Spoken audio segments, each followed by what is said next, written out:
Especially பங்குச்சந்தையிலலாம் பார்த்தீங்கன்னா, ஒரு நமக்கு டக்குன்னு ஒரு ஒரு ஸ்டாக்க முடிவு பண்ணிருவோம். அந்த ஸ்டாக் நல்லா மேல போகுது, நல்லா ஃபண்டமெண்டலி ஸ்ட்ராங்ன்னு சொல்றாங்க, அப்படின்னு சொல்லிட்டு ஒரு ஸ்டாக்க முடிவு பண்ணிருவோம். அதுக்கப்புறம் நம்மள கண்ணு அந்த பக்கம், இந்த பக்கம் நம்மளோட கன்ஃபர்மேஷன் பயாஸ் திருப்ப விடாது. நம்மள அது வந்து ஆட்டுவிக்கும். நம்ம என்ன டிசைட் பண்ணிடுறோம், கடைசியில அது லாஸ்ட்ல போய் முடியும்போது, இந்த பங்குச்சந்தையே ஒரு வேஸ்ட்டு, இது ஒரு பெரிய படுகுழி, தெரியாம அவங்க சொன்னாங்க, இவங்க சொன்னாங்கன்னு போய் உள்ள இறங்கிட்டேன், இவங்கலாம் எனக்கு சரியாவே சொல்லலை அப்படின்னு சொல்லி நம்மளுக்கு நம்ம மனசு பண்ண தப்புக்கு நம்ம மித்த பேரை குத்தம் சொல்கிற மாதிரி ஆயிடுது. இதுதான் கன்ஃபர்மேஷன். இந்த வருஷம் மறுபடியும் கடன் வாங்குறோம், மறுபடியும் நம்ம தாய்லாந்து போயே ஆகுறோம் அப்படின்னு சொல்லி முடிவு எடுக்கிற மாதிரி ஆயிடுது. தீர ஆராய்ஞ்சு ஒரு முடிவை எடுத்துட்டோம்னா அதுக்கப்புறம் நம்ம ரொம்ப இது பண்ணக்கூடாது.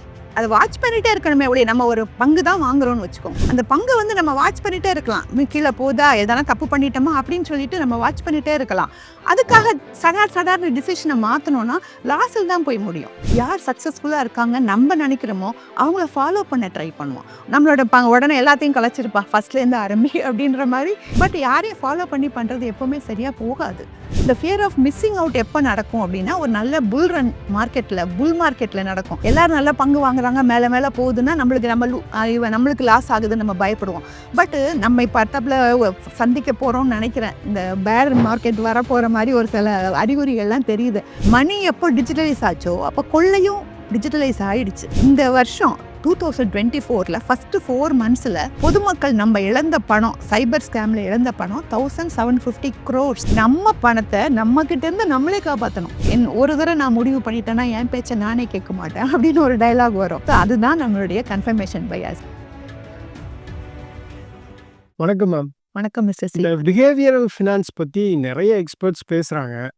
நம்மள மாதிரியான சாதாரண மக்களுக்கு வந்து இது என்ன பிஹேவியரல் ஃபினான்ஸ்னு சொல்கிறாங்க, ஃபினான்ஸில் நிறைய போட்டு குழப்புறாங்களே அப்படின்ற ஒரு கேள்வியும் குழப்பமும் இருக்குது. இப்போ இந்த பிஹேவியரல் ஃபினான்ஸ் அப்படின்றது ஒரு குடும்பத்தில் எப்படி அது ஹெல்ப் பண்ணுது, எப்படி நம்ம வந்து பிஹேவியரல் ஃபினான்ஸ் வந்து புரிஞ்சுக்கோம்?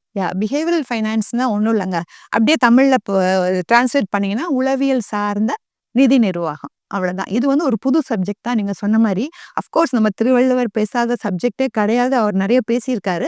பட் வெஸ்ட்டை பொறுத்த அளவில் இது ஒரு புது சப்ஜெக்ட். 2008க்கு அப்புறம் பாப்புலர் ஆக ஆரம்பிச்சிது. 2017 ஆக்சுவலி நோபல் ப்ரைஸ்லாம் கொடுத்தாங்க இந்த சப்ஜெக்ட்டுக்கு.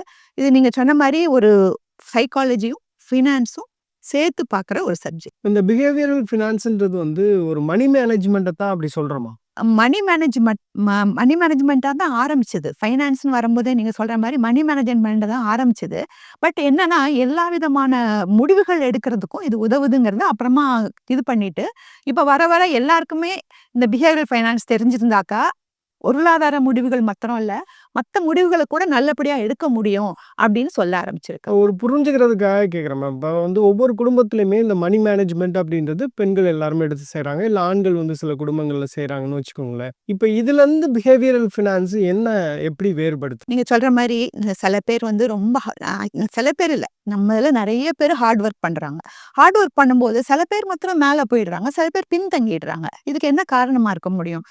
ஒரு ஃபேமிலியவே எடுத்துக்கோங்க, 4 குழந்தைங்க இருந்தால் அவங்களோட வளர்ப்பு, அவங்களோட படிப்பு, அவங்களோட சுற்றுப்புற சூழல் எல்லாமே ஒரே மாதிரி தான் இருக்குது.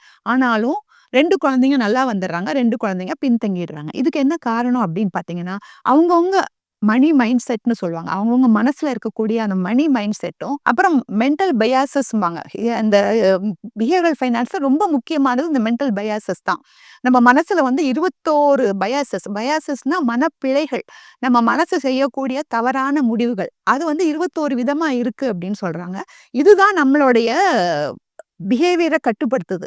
ஸோ நம்ம வீட்டில் யார் முடிவெடுத்தாலும் அவங்க வந்து எப்படி முடிவு எடுக்கிறாங்க, ஆராய்ஞ்சு முடிவு எடுக்கிறாங்களா, இல்லை அவசரத்தில் முடிவு எடுக்கிறாங்களா அப்படிங்கிறத பொறுத்து தான் நம்மளுடைய மேன்மையும் கீழே இறங்குறதும் இருக்கு. இப்போ எமோஷனல் பேஸ்டு ஃபினான்ஷியல் டிசிஷன்ஸ் தான் வந்து இந்த பிஹேவியரல் ஃபினான்ஸ்னு சொல்கிறதா?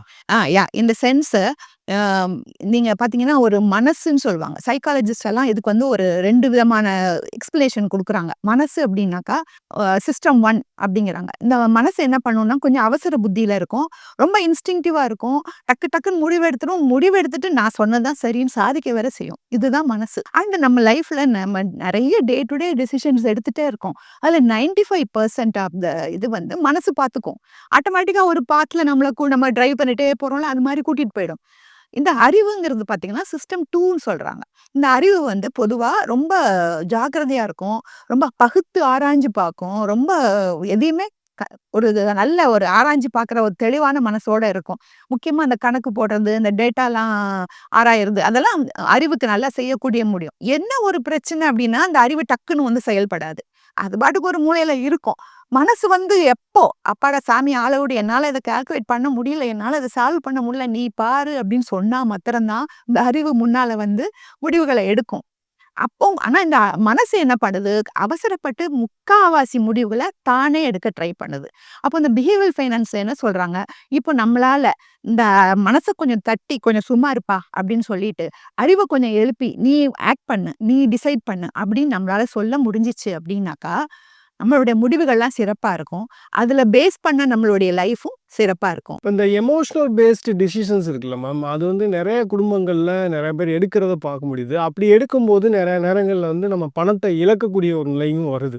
ஸோ அதுக்கு என்ன காரணம்னு நெனைக்கிறீங்க? ஆக்சுவலி நம்ம பணத்த இழக்கிறதுக்கு 2 விதமான ரீசன்ஸ் இருக்கு. ஒண்ணு வந்து அவுட் சைட். ஆ இன்னொன்னு வந்து மனசுலேருந்து வரக்கூடிய விஷயங்கள்.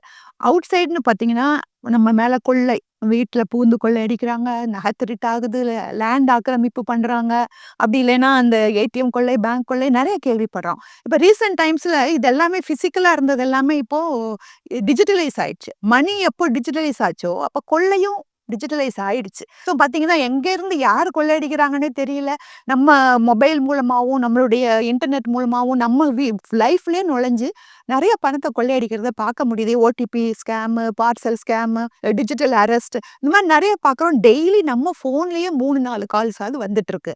இந்த வருஷம் 2024ல ஃபர்ஸ்ட் 4 மந்த்ஸ்ல பொதுமக்கள் நம்ம இழந்த பணம், சைபர் ஸ்கேம்ல இழந்த பணம் 1750 crores. அதனால நம்ம என்ன பண்ணோம், எல்லாருமே கம்ப்ளைண்ட் பண்ண ஆரம்பிச்ச உடனே, பேங்க்ஸ் மாதிரியான நிதி நிறுவனங்கள், அப்புறம் ஏர்டெல் மாரியான ஒரு டெலிகாம் டிபார்ட்மெண்ட் அவங்கலாம் சேர்ந்து ஆக்ஷன் எடுக்குறாங்க. ஆக்ஷன் எடுத்து இப்ப நீங்க கூட ரீசென்ட்டா பார்த்திருப்பீங்க. ஏர்டெல்ல அடிக்கடி இது ஸ்பாம் கால்ஸ்ன்னே வந்துருது. வந்துருது. அந்த ஃபோன்லயே வந்துருது. அந்த மாரி ஆக்ஷன் எடுக்குறாங்க. இப்படி வெளிய இருந்து நடக்கக்கூடிய தாக்குதல்களுக்கு நம்ம எல்லாம் சொசைட்டி ஒண்ணா நின்னு அத ஃபேஸ் பண்ணிடுறோம். நம்ம மனசுல இருந்து ஒரு தாக்குதல் நிகழுது. அத பத்தி நம்மளுக்கு இதே அவேர்னஸே இல்ல. ஒவ்வொருத்தர் மனசுலயும் இந்த ப்ராப்ளம் இருக்கு. இந்த ப்ராப்ளம் வந்து நம்மள அஃபெக்ட் பண்ணும்போது நமக்கு விஷயமே புரியறதில்ல. இது நடக்குதுன்னே நமக்கு தெரியல. மேல நமக்கு மாத்திரம் தான் நடக்குதா? அடுத்தவங்களுக்கும் நடக்குதா? இத எப்படி ஹேண்டில் பண்ண போறோம்? நம்ம பணத்த நம்ம கிட்ட இருந்து நம்மளே காப்பாத்தணும். அந்த மாதிரி ஒரு சிச்சுவேஷனுக்கு இந்த மனசுல உள்ள ப்ராப்ளம்ஸ் கொண்டு போயிடுது. இந்த பிஹேவியரல் ஃபைனான்ஸ் அதத்தான் நம்மளுக்கு டீச் பண்ணுது. எமோஷனலா எடுக்கக்கூடிய ஃபினான்ஷியல் டிசிஷன்ஸ பத்தி பேசும்போது, கன்ஃபர்மேஷன் பயாஸ்ன்னு ஒரு டாபிக்க பத்தி பேசுறாங்க. அத பத்தி ஆடியன்ஸுக்கு சொன்னா கொஞ்சம் யூஸ்ஃபுல்லா இருக்கும். அது வந்து ரொம்ப ஃபன்னியான திங். என்ன அப்டின்னா, நீங்க ஒரு டயலாக் கேட்டுருப்பீங்க. Punch dialogue. ஒரு தடவ நான் முடிவு பண்ணிட்டேன்னா, என் பேச்ச நானே கேட்க மாட்டேன் அப்படின்னு ஒரு டயலாக் வரும். ஸோ அதுதான் நம்மளுடைய கன்ஃபர்மேஷன் பயாஸ். இது வந்து ஜோக்கெல்லாம் இல்ல. இது நிஜமா நம்ம மனசு செய்ற வேலை. இப்போ வந்து நம்ம வந்து ஒரு நெறைய இப்போ ஒரு விஷயம் முடிவு பண்ணணும் அப்படின்னா, நம்மளுக்கு நெறைய தகவல் கிடைக்குது. இப்போ தகவலுக்கு பஞ்சமே இல்ல. ஃபோன திறந்தாலும், டிவிய திறந்தாலும், நெட் எல்லா இடமும் நம்மளுக்கு தகவல் வந்து கொட்டுது. அப்ப நம்ம மனசு என்ன பண்ணணும் நியாயமா? அத்தனையும் உட்கார்ந்து ஆராய்ஞ்சு பார்த்து என்ன முடிவு எடுக்கலாம் அப்படின்னு தானே டிசைட் பண்ணணும். அது அப்படி பண்ணாது. டக்குன்னு போயி அதுவா ஒரு முடிவ எடுத்துரும். எடுத்துட்டு அதோட விட்டா பரவால்ல. தான் எடுத்த முடிவு தான் சரி அப்படின்னு சொல்லி திருப்பி, திருப்பி, திருப்பி, திருப்பி கன்ஃபார்ம் பண்ணிடும். அதுக்காக என்ன பண்ணுவாங்க, இப்ப ஃபார் எக்ஸாம்பிள் எலக்ஷன் டைம்ல பார்த்திருப்பீங்க. நம்மளுக்கு ஒரு கட்சி பிடிச்சிருக்கும். நம்ம அவங்க யூடியூப் தான் பார்ப்போம். அவங்க சேனல்ஸ் தான் பார்ப்போம். திருப்பி, திருப்பி நம்ம கன்ஃபார்ம் பண்ணிக்கிறோம். இதுதான் ரைட், இதுதான் ரைட் அப்படின்னு சொல்லிட்டு. ஸோ இதுதான் கன்ஃபர்மேஷன் பயாஸ்.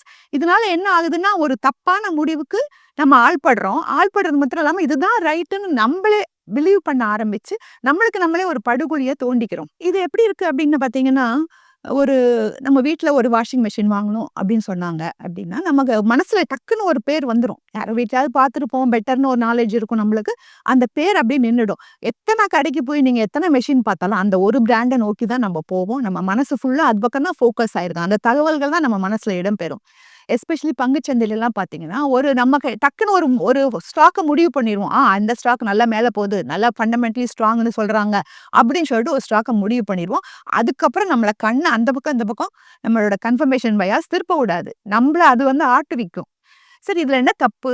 நம்ம எப்படினாலும் முடிவு பண்ணி வாங்கணும் தானே! அப்படின்னா, இப்போ ஒரு ஜட்ஜ் இருக்காருன்னு வச்சுக்கோங்க. ஒரு பக்கமா ஒருத்தரோட வாதத்த மாத்திரம் கேட்டுட்டு, ரைட், ரைட் இவன் குத்தவாளி அப்படின்னு சொல்லிட முடியுமா? இல்ல ஒரு டாக்டர் இருக்காரு. பார்த்த உடனே இந்த வியாதி தான்ப்பா, இத முடிவு பண்ணியாச்சு. அப்படி சொல்லிட முடியுமா? எல்லாருமே அவங்களுடைய தகவல்கள வச்சு ஒரு ஆராய்ச்சி பண்ணி, இது ரைட்டா? இது தப்பா? அதெல்லாம் பார்க்கணும் இல்லையா? நம்ம மனசு அதுக்கெல்லாம் எதுக்குமே இடம் குடுக்கறதில்ல. இதே மாரி ஒரு பங்குச்சந்தையில முடிவு பண்ணணும்னாலும் நம்ம டேட்டா எடுக்கணும். அத ரிசர்ச் பண்ணணும். அதுக்கெல்லாம் டைம் குடுக்காம, இது வந்து நம்மள வந்து முடிவு பண்ண வச்சுருது. இதனால என்ன ஆகுதுன்னா, ஒரு ஒரு பெரிய நம்மளுடைய போர்ட்ஃபோலியோவே ஒரு டைவர்சிஃபிகேஷன்லாம் இழந்து, அது ஒரு மாரி ரொம்ப மீடியாக்கர் போர்ட்ஃபோலியோ ஆயிடுது. நம்ம என்ன டிசைட் பண்ணிடுறோம். கடைசியில அது லாஸ்ட்ல போய் முடியும்போது, இந்த பங்குச்சந்தையே ஒரு வேஸ்ட்டு. இது ஒரு பெரிய படுகுழி. தெரியாம அவங்க சொன்னாங்க, இவங்க சொன்னாங்கன்னு போய் உள்ள இறங்கிட்டேன். இவங்கலாம் எனக்கு சரியாவே சொல்லல. அப்படின்னு சொல்லி நம்மளுக்கு நம்ம மனசு பண்ண தப்புக்கு, நம்ம மித்த பேர குத்தம் சொல்ற மாரி ஆயிடுது. இதுதான் கன்ஃபர்மேஷன் பயாஸ். மேம் இப்போ ஃபினான்ஷியல் டிசிஷன்ஸ் எடுக்கும்போது பார்த்தோம்னா 2 விதமான குழப்பம் இருக்கும். ஒண்ணு வந்து நீங்க சொன்ன மாரி கன்ஃபர்மேஷன் பயாஸ்ன்னு சொல்லிட்டு இம்மீடியட்டா டிசிஷன் எடுக்கிறது. இன்னொன்னு வந்து ஒரு குழப்பமான மனநிலை வந்து நம்ம எடுக்கலாமா, வேணாமான்னு நெனச்சு நம்ம வந்து திடீர்னு ஒண்ணு வாங்கிருவோம். ஸ்பெண்ட் பண்ணிருவோம். அதுக்கு பிறகு நம்ம அத பத்தி ரொம்ப அதிகமா யோசிச்சு நம்மளுடைய நிம்மதிய வந்து கெடுக்கிறது. இந்த மாதிரியான அப்ரோச் அப்படின்றது நெறைய பேர் பண்றத நம்ம பார்க்க முடியுது. ஸோ இப்போ ஒரு டிசிஷன்ஸ் அப்படின்றது ஃபினான்ஷியல் ரீதியா நம்ம எடுக்கும்போது, நம்ம என்னென்ன பாராமீட்டர்ஸ்லாம் வச்சுட்டு எடுக்கணும்? இல்ல முதல்ல வந்து நீங்க டிசிஷன் எடுக்குறீங்க. கரெக்ட்டா கூட போறதுக்கு வாய்ப்பு இருக்கு. இதுலருந்து இன்னொரு பயாஸ் இங்க விளையாடுதுன்னு தான் நான் சொல்ல விரும்புறேன். இங்க என்ன நடக்குது அப்டின்னா, நம்ம டிசிஷன்லாம் எடுத்துடுறோம். ஆனா, நம்மளுக்கு வந்து இப்போ ரீசென்ட்டா சொல்றது என்னன்னா, ஃபோமோ கேள்விப்பட்டிருப்பீங்க. Fear of missing out. இது வந்து நம்ம மனசுல உட்காந்துருது.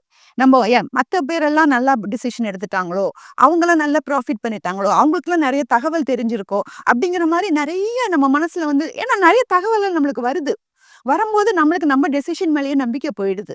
இந்த ஃபோமோங்கிறது இப்ப ரீசென்ட் டைம்ஸ்ல நெறைய வந்ததால டிப்ரஷன் ஜாஸ்தியாயிருக்கு. ஆக்சுவலி எப்படி கண்டுபிடிச்சாங்க ஃபோமோவா வந்திருக்கு அப்படின்னா, டிப்ரஷன் மெடிசின்ஸ் அதிகமா விற்பனை ஆக ஆரம்பிச்சது. ஏன்பா மக்களுக்கு டிப்ரஷன் இவ்ளோ வந்திருக்குன்னு பார்த்தா, அதோட காரணம் ஃபோமோவா இருக்கு. ஃபோமோ ஏன் வருதுன்னு பார்த்தீங்கன்னா, அதுக்கு காரணம் சோசியல் மீடியா. நம்மளுக்கு இந்த YouTube, Instagram இதெல்லாம் நம்ம நெறைய பார்க்கும்போது, ஆட்டோமேட்டிக்கா நம்ம என்ன செய்றோம், நம்ம ஃப்ரெண்ட்ஸ், ரிலேட்டிவ்ஸ்லாம் எங்கெங்க என்ன பண்றாங்க, அதெல்லாம் நமக்கு தெரிய வருது. யாரும் அவங்க கஷ்டப்படுறதெல்லாம் வந்து போட போறதில்ல. ஏதோ ஜாலியா இருக்கிற மாரி தான் போடுவாங்க. ஒரு ஃப்ரெண்ட் தாய்லாந்துல அப்படி ஜாலியா கஷ்டப்படுறத போட்டா யாரும் பார்க்கறதில்ல. ஏன்னா அவங்களுக்கே 1008 கஷ்டம் இருக்குது. இருக்கு. அத நம்ம போட விரும்புறதும் இல்லன்னு வச்சுக்கோங்க. ஸோ நம்ம வந்து தாய்லாந்துல ஒருத்தர் ஜாலியா அப்படியே ஜம்முன்னு ஒரு ரிசார்ட்ல உட்கார்ந்துருக்கிற மாரி ஒரு ரிலாக்ஸ் பண்ற மாரி ஒரு ஃபோட்டோவ ஃப்ரெண்ட் போட்டு விட்டாருன்னா, உடனே நம்மளுக்கு என்ன தோணும் அப்படின்னா, உங்களுக்கு தோணுதோ இல்லையோ எனக்கு தோணுதுன்னு வச்சுக்கோங்க. மால்டீவ்ஸ் போனோமே, சுத்த வேஸ்ட்டு. மரியாதை நம்ம தாய்லாந்துக்கே போயிருக்கலாம். வேஸ்ட் பண்ணிட்டோம். பரவால்ல. இந்த வருஷம் மறுபடியும் கடன் வாங்குறோம். மறுபடியும் நம்ம தாய்லாந்து போயே ஆகுறோம். அப்படின்னு சொல்லி முடிவு எடுக்கிற மாரி ஆயிடுது. இதனால இப்ப நீங்க பார்த்தீங்கன்னா, இப்ப உள்நாட்டு, வெளிநாட்டு டிராவல்ஸ் எல்லாம் முக்காவாசி நடக்கிறது இந்த ஃபோமோவால தான். மேம் இப்போ டிசிஷன் எடுத்ததுக்கு பிறகு மத்தவங்கள பத்தி யோசிக்கிறது அப்படின்றது ரொம்ப காமனா இருக்கக்கூடிய ஒரு விஷயமா இருக்கு. ஸோ நம்ம வந்து மத்தவங்கள பத்தி யோசிக்கணுமா? டிசிஷன் எடுத்த பிறகு? தீர ஆராய்ஞ்சு ஒரு முடிவ எடுத்துட்டோம்னா, அதுக்கப்புறம் நம்ம ரொம்ப இது பண்ணக்கூடாது. அத வாட்ச் பண்ணிட்டே இருக்கணுமே ஒழிய, நம்ம ஒரு பங்கு தான் வாங்குறோம்னு வச்சுக்கோங்க. அந்த பங்க வந்து நம்ம வாட்ச் பண்ணிட்டே இருக்கலாம். கீழ போதா, எதனா தப்பு பண்ணிட்டோமா அப்படின்னு சொல்லிட்டு நம்ம வாட்ச் பண்ணிட்டே இருக்கலாம். அதுக்காக சடார்ன்னு டிசிஷன மாத்துனோம்னா, லாஸ்ல தான் போய் முடியும். இதே மாரி தான் பங்குச்சந்தையில நீங்க சொன்னீங்க, ஒரு டிசிஷன் எடுத்துட்டோம். அதுக்கப்புறம் என்ன பண்றது அப்படின்னு. Instagramல நீங்க பார்க்கும்போது ஒருத்தர் சொல்லுவாரு. நம்மளுக்குன்னு ஒருத்தவங்க வந்து வைப்பாங்க. அவங்க சொல்லுவாங்க, நான் டெய்லி 6% எனக்கு லாபம்னு சொல்லுவாங்க. உடனே நம்மளுக்கு நம்ம மேலேயே டவுட் வந்துரும். நான் எடுத்த முடிவெல்லாம் சரியில்ல. அவர் பாரு 6% லாபம் வருது அவருக்கு. எனக்கு ஒண்ணுமே வரல. பங்குச்சந்தை 10% தான் கரெக்ட்டா இருக்கு. என்னோட ஸ்டாக் 30% கரெக்ட்டா இருக்கு. இந்த மாரிலாம் நெறைய டவுட்ஸ் வந்துரும். உடனே நம்ம என்ன பண்ணுவோம், யார் சக்சஸ்ஃபுல்லா இருக்காங்கன்னு நம்ம நெனைக்கிறோமோ, அவங்கள ஃபாலோ பண்ண ட்ரை பண்ணுவோம். நம்மளோட உடனே எல்லாத்தையும் கலைச்சிருப்பா, ஃபர்ஸ்ட்லேருந்து ஆரம்பி அப்படின்ற மாரி இருக்கிறதெல்லாம் நம்ம வித்துட்டு, மறுபடியும் அவங்கள ஃபாலோ பண்ணி பண்ணுவோம். பட் யாரையும் ஃபாலோ பண்ணி பண்றது எப்பவுமே சரியா போகாது. ஸோ அந்த ப்ராப்ளம் ஒண்ணு இருக்கு. இதே மாரி இன்னொரு ப்ராப்ளம் என்னன்னா, ஃபியர் ஆஃப் லூசிங் அவுட். இந்த ஃபியர் ஆஃப் மிஸ்ஸிங் அவுட் எப்ப நடக்கும் அப்டின்னா, ஒரு நல்ல புல் மார்க்கெட்ல நடக்கும். எல்லாரும் நல்லா பங்கு வாங்குறாங்க, மேல மேல போகுதுன்னா, நம்மளுக்கு நம்மளுக்கு லாஸ் ஆகுதுன்னு நம்ம பயப்படுவோம். பட் நம்ம இப்ப அடுத்தாப்புல சந்திக்க போறோம்னு நெனைக்கிறேன். இந்த பேர் மார்க்கெட் வரப்போற மாரி ஒரு சில அறிகுறிகள்லாம் தெரியுது. அந்த பேர் மார்க்கெட்ல பார்த்தீங்கன்னா, fear of losing out. Follow தான் ஒர்க் ஆகும்.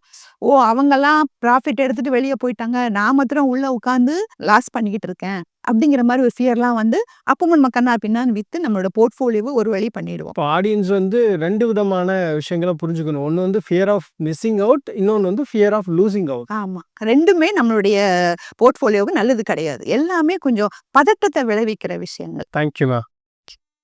மியூச்சுவல் ஃபண்ட்ஸ்ல முதலீடு பண்ணுங்க. மாசம் மாசம் எஸ்ஐபி போடுங்க. எஸ்டபிள்யூபில நிறைய ரிட்டர்ன்ஸ் கிடைக்கும் அப்படின்னு எல்லாரும் சொல்றதை கேட்டு குழம்பி போயிருக்கீங்களா? இனிமேல் அந்த கவலையை விடுங்க. பொருளாதாரம் சம்பந்தமான உங்களோட சந்தேகங்கள் எல்லாத்தையும் ஈடி தமிழ் ஆஃபீஸ்க்கே நேரடியா வந்து எக்ஸ்பர்ட்ஸ் கிட்ட கேட்க முடியும். அதுக்கு நீங்க செய்ய வேண்டியதெல்லாம் உங்களோட பெயர் மற்றும் கான்டாக்ட் நம்பரை ஸ்கிரீன்ல தெரியுற இந்த நம்பருக்கு வாட்ஸ்அப் பண்ணுங்க. நாங்க உங்களை நேரடியா தொடர்பு கொண்டு மற்ற விவரங்கள் எல்லாம் சொல்லுவோம். உங்க சந்தேகங்களை உங்களுக்கு ஃபேவரட்டான எக்ஸ்பர்ட்ஸ் கிட்ட கேட்கிற இந்த ஆப்பர்ச்சுனிட்டியை மிஸ் பண்ணிடாதீங்க.